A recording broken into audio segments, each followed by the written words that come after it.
माना गलत गलत मत बोलिए। आपने तुहिन को एक बार भी नहीं बोला कि आईएसआईएस वो बोलते रहे, आपने एक बार भी नहीं टोका। अरे भाई मुझे एक बात बताइए, क्या राष्ट्र की बात का मंच झूठ बोलने के लिए है? शर्म नहीं आती आपको थोड़ी सी? बोलिएगा ना आपने उसमें। आप हिंदू मुसलमान करने के लिए बैठे हैं यहाँ पर? पूरे देश को हिंदू मुसलमान बना दीजिए, सारे देश में आतंकवादी पैदा कर दीजिए। पुड़िया लेके टीवी पे बैठते हैं। शर्म लो।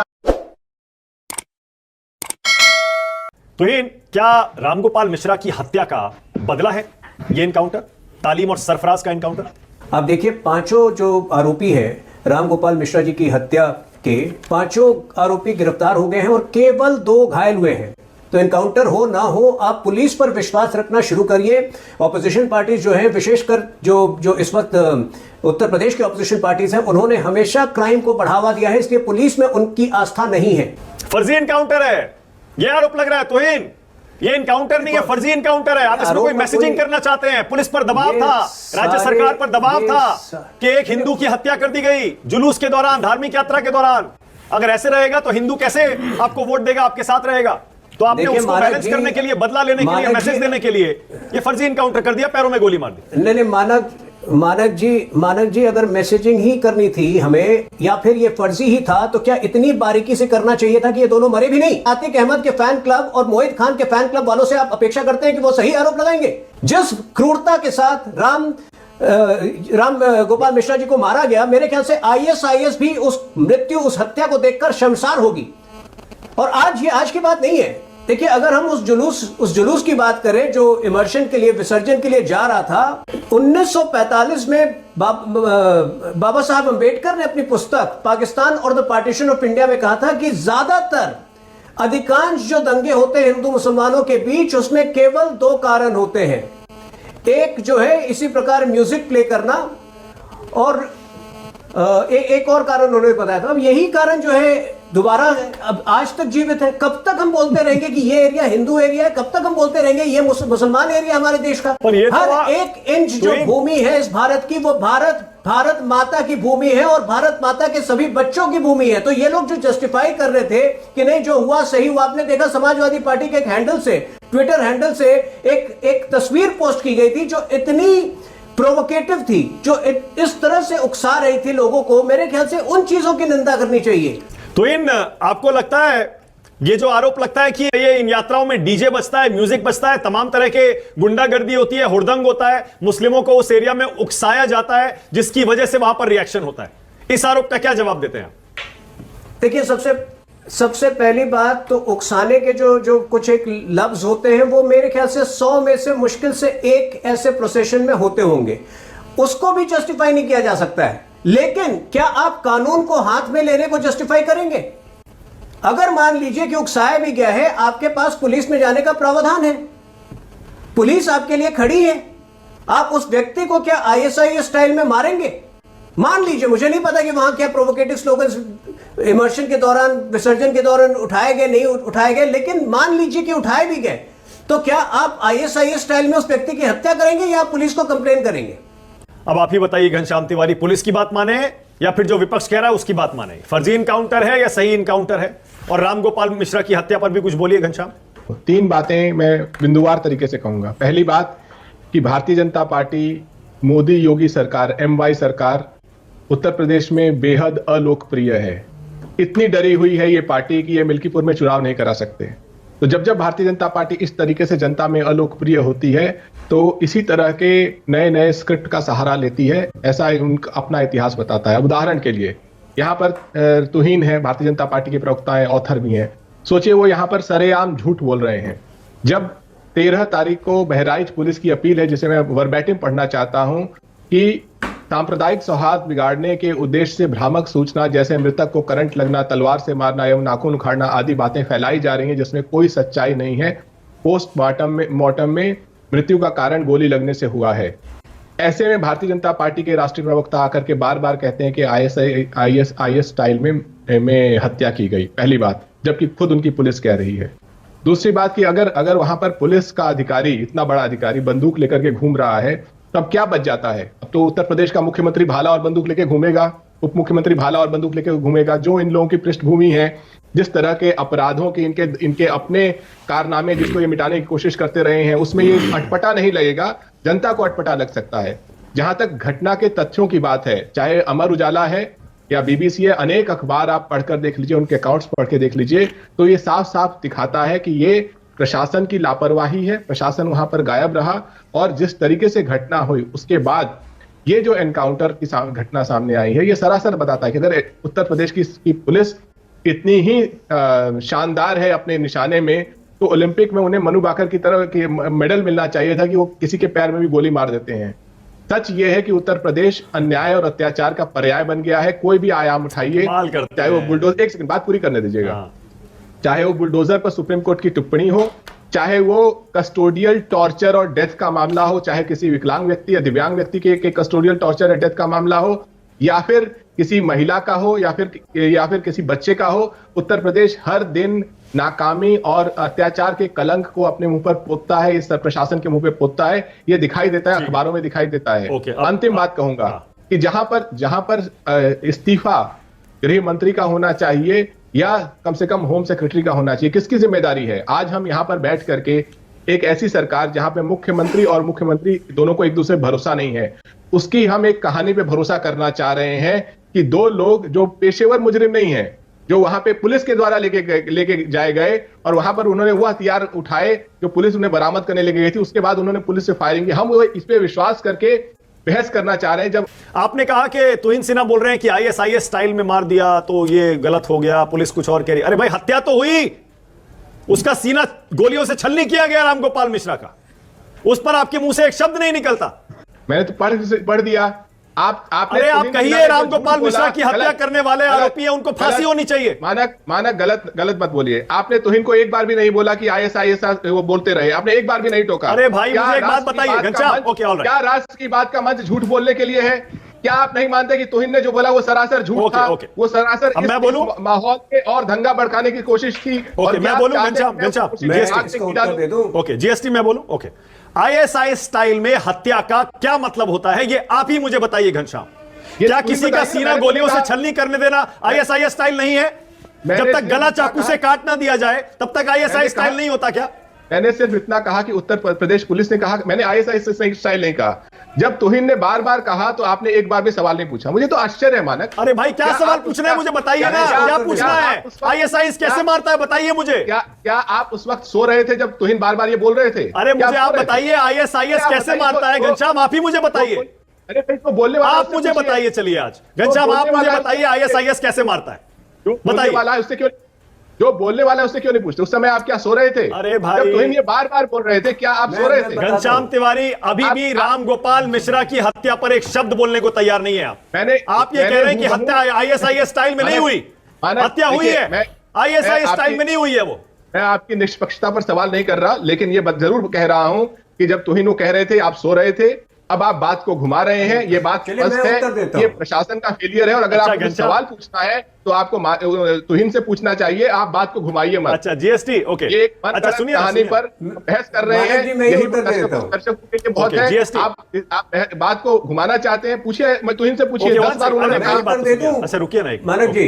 घनश्याम एक तो जो आप बार बार कह रहे हैं मैं सो रहा था, ऐसी भाषा इस्तेमाल मत करिए भाई, सबे डिबेट हो रही है, मैं भी कुछ बोल दूंगा फिर आपको बुरा लग जाएगा। देखिए आपने कहा मैं सो रहा था, मैं सोता नहीं हूं, मैं रात को बहुत अच्छे से सोता हूं। मैं देखिए मैं फिर मैं कुछ कह दूंगा, इससे कोई फायदा नहीं, मैं उसमें पढ़ना नहीं चाहता, लेकिन मैं सिर्फ इतना कह रहा हूं घनश्याम, मैं इतना कह रहा हूं, मैं देखिए आप मुझे घुमा नहीं पाएंगे। रामगोपाल मिश्रा की सुनिए, अरे सुन तो लीजिए भाई, आपने अपनी बात कह दी, मुझे भी कहने दीजिए। बोलिए। रामगोपाल मिश्रा की हत्या पर 2 शब्द कह दीजिए, उसको कंडेम कर दीजिए, कह दीजिए आरोपियों को फांसी होनी चाहिए। देखिए मैंने साफ साफ कह दिया है कि हत्या के जुर्म में फांसी तो होती ही है, वो कानून का नियम है। मैं कानून नहीं बना रहा यहां पर, मैंने बोल दिया। लेकिन अगर आप चाहते हैं, देखिए सुनिए, मैंने बोल दिया, नहीं बोला। मानक अगर आप चाहते हैं कि राष्ट्र की बात का मंच भी दंगा भड़काने का मंच बने तो मैं उसमें आपका साथ नहीं दे सकता। ना आज आप पता नहीं कौन से मूड में आए घनश्याम तिवारी, मैं उसमें आपका साथ आज आप राष्ट्र की बात, मानक गुप्ता, बिल्कुल नहीं, इससे कोई फायदा नहीं है घनश्याम तिवारी। आप भी जानते हैं राष्ट्र की बात में मीनिंगफुल मुद्दों पर बहस होती है, मुद्दे पर बहस होती है, और एक तरफा नहीं होती है, बिल्कुल भी तथ्यों पर होती है। सबको मौका देता हूं मैंने और दंगा भड़काने के लिए डिबेट नहीं हो रही है। तो फिर आपने तुहिन को रोका क्यों नहीं? तुहिन को मैंने इसलिए नहीं रोका, सुनिए मैं बताता हूं मैंने क्यों नहीं रोका। पहले मानिए, एक व्यक्ति लगातार प्रवक्ता के रूप में, आप मेरा जवाब भी ले लीजिए। ओके जीएसटी, अब मेरा जवाब भी ले लीजिए, मैं बताता हूं, रुकिए मैं बताता हूं। अरे बोलिए। रुकिए ना, रुकिए, मैं बताता हूं। मेरे हिसाब से अगर किसी युवक का सीना गोलियों से छलनी कर दिया जाए तो उसकी तुलना आईएसआईएस स्टाइल में हुई हत्या से की जा सकती है। क्यों नहीं की जा सकती है? बहुत बढ़िया मानक जी, सीना बहुत अच्छे। गोलियों से छलनी करना क्या बहुत होता है अच्छे। घनश्याम तिवारी? तो फिर मानक गुप्ता जी, आईएसआईएस ने हत्या कर दी, जी, सीना गोलियों से छलनी हो गया। अब हत्याओं के स्टाइल में भी फर्क करेंगे। मानक गुप्ता जी कमाल करते हैं। इसका मतलब कि जो पुलिस ने कहा है, मैं तो हैरान हूं, जो पुलिस ने कहा है कि ऐसी, एक सेकेंड, जो पुलिस ने कहा है कि ऐसी स्थिति में जो सांप्रदायिक सौहार्द बिगाड़ने के लिए अलग अलग गलत तथ्यों से टिप्पणी की जा रही है, वो आपके ऊपर भी लागू होता है। अरे तथ्य कि आप भी उसी तरह की सारे टिप्पणी तथ्य कर रहे तो हैं। मैंने सही बताए हैं। आप नहीं, आपने तथ्य तथ्य कौन नहीं सा गलत दिखाया। बताया? आपने तथ्य नहीं दिखाया। आप बताइए कौन सा तथ्य गलत बताया? बोलिए घनश्याम तिवारी। क्या बहराइच की पुलिस कह रही है कि आईएसआईएस स्टाइल की हत्या है? ओके, बहुत बढ़िया। Alright, one second. Okay Ghanshyam Tiwari, okay, one second. Okay, Ghanshyam Tiwari Samajwadi party के प्रवक्ता कह रहे हैं रामगोपाल मिश्रा की बहराइच में जो हत्या हुई वो आईएसआईएस स्टाइल में नहीं हुई है। ओके आलोक जी, ये यूपी के उपचुनाव से पहले अचानक ये बहराइच कांड में ये हो जाना और फिर आज इनकाउंटर हो जाना, आपको लगता है ये सब साजिश है, जानबूझकर किया जा रहा है आलोक जी? देखिए, पूरी तरह से आईएसआईएस से ही शुरू कर लेते हैं। आईएसआईएस कहकर कहीं ना कहीं वो हिंदू मुस्लिम एंगल देने को, उसकी उद्धार देने के लिए काम बीजेपी कर रही है। और घनश्याम भाई से मैं रिक्वेस्ट करूंगा कि हम अपने मुंह से ना बोलें, जो भी बोल रहे हैं वो बीजेपी का एजेंडा बोल रहे हैं। आईएसआईएस कहकर कहीं ना कहीं हिंदू मुस्लिम करने का काम है, इससे ज़्यादा कुछ नहीं। कौन सा स्टाइल है और कौन सा क्या है, ये तो शुक्र है कि आज मानक जी प्रोग्राम तो कर रहे हैं, दूसरे चैनल तो प्रोग्राम भी नहीं कर रहे होंगे। अगर यही सरकार दूसरी किसी पार्टी की होती बीजेपी के अलावा, तो हिंदुस्तान का मीडिया पूरा उस सीएम का फोटो लगा के कि जंगल राज हो गया है और गुंडा राज हो गया है और पुलिस का राज हो गया है, सब चला रहे होते। तो घनश्याम भाई, कुछ चीज़ें हमें बर्दाश्त करनी है और वो करेंगे हम, लेकिन दिक्कत यह है, इसी को जंगल राज कहते हैं जो हो रहा है। एक निकम्मी सरकार और नाकाम पुलिस, मतलब पूरे दिन उस व्यक्ति के शव को घुमाया गया। मानक जी बार बार ये कहलवाना चाह रहे हैं कि रामगोपाल मिश्रा की जो हत्या थी वो कैसी थी। अरे भाई, हत्या थी, वो नृशंस थी और वो गलत थी, वो नहीं होनी चाहिए थी। किसी को अपना कानून हाथ में लेने की इजाजत नहीं है, लेकिन उससे पहले जो हो रहा था, क्या उसकी इजाजत है? क्या किसी के घर से आप वहां पर धार्मिक स्थल से झंडा उतार रहे हैं और गंदे गंदे गालियां देकर आप वहां पर डीजे बजा रहे हैं, एसएचओ तुरंत सस्पेंड नहीं होना चाहिए था? क्या हुआ? नहीं हुआ। क्या वहां पर साइलेंस जोन नहीं था? साइलेंस जोन होता है मंदिर के बाहर, मस्जिद के बाहर, इस तरह के गाने और तमाम चीजें नहीं बजाई जाती हैं। लेकिन एक पैटर्न बन गया है, ये तालिबानी पैटर्न कहिए इसको, कोई भी पैटर्न कहिए, कि आप जाइए वहां पर और पूरी तरह से जो जितना जहर आप दूसरे धर्म के लिए उगल सकते हैं आप उगलिए। फिर कहिए कि साहब उन्होंने पत्थरबाजी कर दी हमारे ऊपर। रामनवमी पर देख लीजिए, 10-10 राज्यों में एक ही दिन में एक ही पैटर्न पर होता है। अब आते हैं एनकाउंटर पर। ये फिल्मी स्टाइल का एनकाउंटर जो होता है ना, वो भी साला बेटर होता है इससे।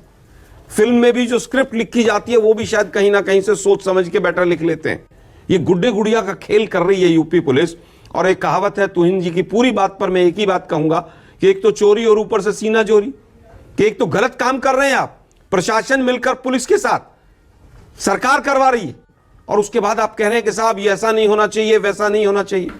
ये जगह जगह पर जो हो गया है कि गाने बजाइए, भद्दी गालियां दीजिए। वो फरीदाबाद वाला लड़का एक मिश्रा था, उसको तो मार ही दिया। कौन वो, क्या था वो, आरएन मिश्रा नहीं, वो जो गोली चलाने वाले लोग थे, कौन थे वो, किससे जुड़े हुए थे, कौन से गोरक्षक। अभी ये देखिए बदलापुर में भी हुआ। जब पुलिस नाकाम होती है तो हिंदू मुसलमान करके एक एंगल देके एनकाउंटर कर दो, एनकाउंटर करके गोली मार दो। पूरा देश, आज तो पैरों में गोली लगी आलोक जी। मैं कह रहा हूं पैरों में लगी, हाथ में लगी, तो इससे बड़ी तो नाकामी नहीं हो सकती।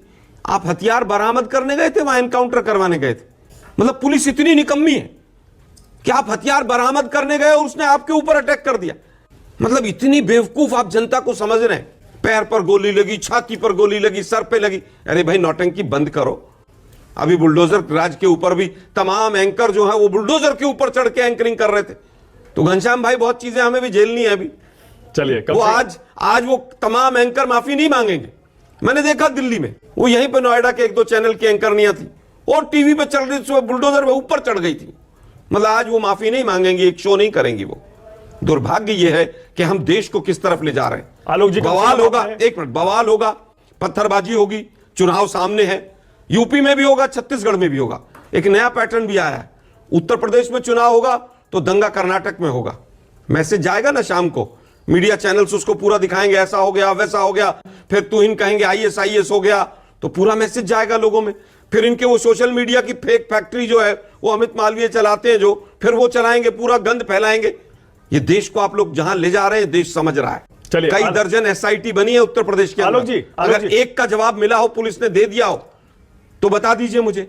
ठीक है आलोक जी, कम से कम आपने ईमानदारी से, आपने कुछ सवाल उठाए, कुछ पर मैं आपसे सहमत, कुछ से असहमत, लेकिन आपने कम से कम ईमानदारी से राम गोपाल मिश्रा की हत्या को भी उसी तरह से कंडेम किया जिस तरह से किया जाना चाहिए। कानून को हाथ में लेने का हक किसी को नहीं है। अनुपम मिश्रा, पहले तो ये बताइए, ये फर्जी इनकाउंटर के आरोप पर आपका क्या जवाब है? और ये ISIS स्टाइल में हत्या क्या होती है भाई? बीजेपी और जो बीजेपी के सहयोगी वॉलंटियर, सोशल मीडिया वॉरियर सब लगे हुए हैं, आप क्या दंगे भड़काना चाहते हैं? आप मतलब बीजेपी? पहली बात, तुहिन जी का कहने का तात्पर्य ISIS से तुलनात्मक था कि जितनी नृशंसता से, जितनी बर्बरता से वो हत्या की गई, जिस तरीके से वो ISIS वाले अपनी हत्याएं करते हैं लोगों की और उसका वीडियो सोशल मीडिया और सब कहीं प्रोपोगेट करते हैं, ये महज ये मुझे तो लग रहा है आप कहीं ना कहीं प्रदेश को फिर से एक धार्मिक उन्माद में फेंकने की तैयारी है, या हिंदू मुस्लिम करना चाहे। शांति से एक जुलूस जा रहा, आप जाने दीजिए। डीजे तेज बजा रहे हैं, अरे आप 2 मिनट भाई कान बंद कर लीजिए अगर आपको बड़ी आपत्ति है। अगर उसने झंडा उतार दिया तो आप दोबारा झंडा लगा देते, 2 थप्पड़ लगा देते उसको। आप किस देश में रह रहे हैं? कानून आपके हाथ में है क्या? आप चलाएंगे इस प्रदेश को, कैसे चलना है? क्या और उसके बाद बातें करे चले जा रहे हैं यार। उसके बाद कानून व्यवस्था ध्वस्त है और आप जो है जो हुड़दंगी है उनका पक्ष रख रहे हैं। शर्म नहीं आती आपको थोड़ी सी? आप बोलिएगा ना अपने उसमें। आप हिंदू मुसलमान करने के लिए बैठे हैं यहाँ पर, आप हुड़दंगियों का पक्ष लेने के लिए बैठे हैं यहाँ पर। आलोक शर्मा जी, जब आपकी आप जैसे लोग ही बीजेपी के इशारे पर काम कर रहे हैं। दुर्भाग्य, मैं 4 मिनट 5 मिनट से सुन रहा हूँ एक व्यक्ति को जो पूरा अनर्गल बोलता चला जा रहा है। इस देश को बदलापुर बना दीजिए पूरे को। आप बेकार की बातें कर रहे हैं। पूरे देश को हिंदू मुसलमान बना दीजिए, सारे देश में आतंकवादी पैदा कर दीजिए। गजब है भाई, मतलब बेशर्मी की हद होती है। नेशनल टीवी पे बैठ के आप हुड़दंगियों का पक्ष रख रहे हैं और हम चुपचाप सुनते रहे यहाँ पर बैठकर। आपको सुनना पड़ेगा। नहीं सुनेंगे हम, बिल्कुल नहीं सुनेंगे। आप जैसे दोगले लोगों को जो समाज में जो विद्वेष पैदा करते हैं उनका मुंह जवाब देंगे। पार्टी ने गलत कर रहे हैं आप लोग। आज राम गोपाल का नंबर था, 2 दिन पहले मिश्रा का नंबर था, कल शुक्ला का नंबर है। एक सेकंड अनुपम पुड़िया लेके टीवी पे बैठते हैं। अनुपम वन सेकंड जहर की पुड़िया लेके हटाइए, स्क्रीन से हटाइए। ओके आलोक जी, आप जो ये कह रहे हैं कि आपने कहा, अनुपम ने कहा कि अगर किसी ने झंडा उतार भी दिया तो आप 2 थप्पड़ मार देते या कर देते। बिल्कुल, किसी के घर में घुसना और झंडा उतारना लगाना बिल्कुल गलत है, उसका कोई समर्थन नहीं कर सकता। लेकिन उसके जवाब में अब फिर वही घनश्याम तिवारी कहेंगे ISI स्टाइल कहां से हो गया। मैं बीच शो में बोलना नहीं चाह रहा था, लेकिन अब जब नहीं, आप बोलना चाह रहे थे। मैं आप बोलूंगा। एजेंडा अच्छा कर रहे हैं। घनश्याम तिवारी, एक बंद करिए, घनश्याम तिवारी की आवाज बंद करिए, बिल्कुल बंद करिए, बिल्कुल बंद करिए। ओके, आप जो मुझसे पूछ रहे थे कि ISI स्टाइल में है या नहीं है, मैं पहले डिटेल्स देना नहीं चाह रहा था क्योंकि फिर आरोप लगता, तमाम तरह की बातें होती। हम भी चाहते हैं हालात काबू में रहे। पोस्टमार्टम की जो रिपोर्ट आई है घनश्याम तिवारी, राम गोपाल मिश्रा की, उसको एक बार ठीक से पढ़ लीजिएगा। जैसा मैंने बताया, 25 से 30 छर्रे के जख्म हैं उनकी बॉडी पर, 8 गंभीर चोटों के निशान हैं। उनके फेफड़ों में 2.5 किलो खून जमा था राम गोपाल मिश्रा के। यह पोस्टमार्टम रिपोर्ट कह रही है। ISIS कैसे मारता है? सिर्फ गला काटकर थोड़े मारता है ISIS के वो वीडियो आपने देखे नहीं थे क्या, जब लाइन से ऐसे वो बैठाकर मासूमों को और ऐसे गोली मार देते थे सिर में या सीने में? मुझे बोलने का मौका दीजिएगा जब आप बोल चुके हो। ओके घनश्याम, मेरे पास टाइम खत्म हो गया है, लेकिन हाँ, ये मुद्दा अभी खत्म नहीं हुआ है। मैं आपको 20 सेकंड दे रहा हूं, बोलिए, चलिए 20 सेकंड बोलिए। बहुत साधारण। मानक गुप्ता जी, आप यहाँ पर बैठ करके भारतीय जनता पार्टी की लाइन दोहरा रहे हैं कि ISI स्टाइल है। तो आप ये बताइए कि देश में जो 28,000 मर्डर होते हैं हर साल, उसमें कितने ISI स्टाइल मर्डर आप कहते हैं? ये तो बिल्कुल दंगाई परिभाषा है कि आप एक नृशंस अपराध को एक धार्मिक स्वरूप दे रहे हैं, और वो इसलिए दे रहे हैं क्योंकि तुहिन ने वो भाषा का इस्तेमाल किया। बंद करिए। अब बोलना शुरू करेंगे फिर रुकेंगे नहीं। 1 मिनट, इसमें कोई धार्मिक रंग देने का मसला नहीं है। घनश्याम तिवारी बात से सहमत नहीं, ये घनश्याम कह के हाँ आप तुहिन की बात को आगे बढ़ा रहे हैं और धार्मिक रंग दिया जा रहा है, ये गलत है। मैं आपकी बात से सहमत नहीं हूं। ओके, वैसे all right. नक्सली भी कह सकते थे, कुछ भी कह सकते थे, लेकिन बार बार ISIS कहना, सर, देखिए, एक समाज मिनट, को एक मैसेज एक देना मिनट, है। नहीं, नहीं, मैं इसमें- आपकी बात से सहमत नहीं हूं, मैं ओके। घनश्याम की तरफ। ओके, और मैं आलोक की और घनश्याम तिवारी मैं आपसे सहमत नहीं हूं। मेरी राय यह है कि बिल्कुल ISIS स्टाइल में ही मारा गया है। इस पेशे को भड़वागिरी कहते हैं। अगर हम करें तो करें क्या, बोले तो बोले क्या। गोदी मीडिया और पत्रकारिता के नाम पर एंकरों ने इस देश की राजनीति और पत्रकारिता को बर्बाद कर दिया। आज आप उनके पीछे खड़े होकर जितनी तालियां बजाना चाहते हैं बजाते रहिए, लेकिन एक दिन दिखेगा कि गोदी मीडिया कुछ और नहीं, जनता नाम की हस्ती को मिटा देने का हथियार है, लोकतंत्र का हत्यारा है। अब बताइए मैं क्या करूंगा? एक बहुत सिंपल सी टिप आपके साथ शेयर करती हूँ। अपने हाथ को इस तरीके से रखिए। If you look at this from your side, आपका लेफ्ट हैंड आपको बी के जैसे दिखेगा और राइट हैंड आपको डी के जैसे दिखेगा। B and D. B for थोड़ी मदद रखिए। वे मैं थो तेरा मन पर